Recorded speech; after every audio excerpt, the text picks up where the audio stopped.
nature encourages others to do the same. We have been honored today to have Mike from the Geological Survey come in and explain to us about the Black Hand Sandstone that's in this area, very historic, the way the glaciers moved through, how it was created. You are all in for a great treat today. I've actually did this last year with him, and the information is exquisite. You're going to learn things you've never even heard of before. So it is going to be a really great day. If you have questions, don't hesitate to ask. Did anybody bring any cool rocks with them? Because we have a rock hound. It's really good at identifying rocks.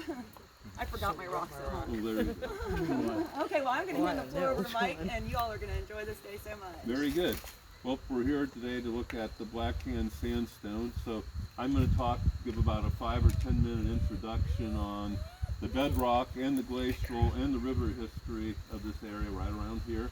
It's all sort of, somehow it's all separate little things, but somehow it's all related too. And so we're going to talk about that. And then we're going to run down and look at the waterfall, look at the rock, and then we're going to go along the face of the rock as much as we can and take a look at that. And then there's some trails, and if it's open far enough, we'll go along to the and see like the actual Kokosing River itself. Then we can make our way back. I'm not exactly sure. I think the footing's not too bad. Although I don't have the best ankle right at the moment, but we'll get along the edge as much as we can and go from there and take a look at things. And then anytime you have questions or whatever on the trip, feel free to ask. And I've got a couple of props to look at.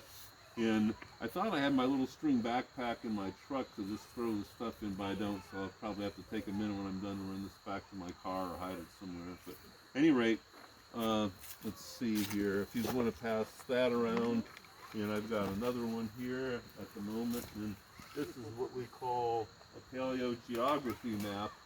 And this is basically, you can see a little red outline that is the state of Ohio in the middle of the United States and North America. Little red outline there.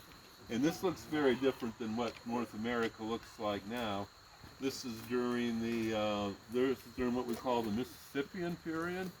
It's about 320 or 330 million years ago. One of the striking features is going right through here. This map is the equator. And Ohio is just below the equator. We're about where Rio would be now. So we're just south of the equator. So we're sort of in the tropics. And basically, if you went back to 400 million years ago, you would see all of Ohio, except maybe Dayton, is under a shallow ocean. The blue is deeper water, the white is shallow, like a continental shelf sea. So southeast Ohio is still part of the ocean.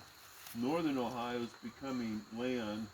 And this blob of land over here on the left side, that is actually North Africa and Europe. It's probably like Spain and Morocco and that type of stuff.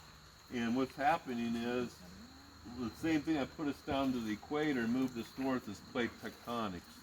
And these plates here, the European plate, is closing in and joining the North American plate. And I like to joke back then that continents were a lot like corporations or state agencies are now. Like corporations, about every 10 or 20 years from apart, they like to merge together, form a super company, and then it's like, nah, this isn't working. They all break apart and separate again. And continents used to like to do the same thing. Well, they still are doing the same thing. It's just it takes them 300 or 400 million years instead of a decade to do that. So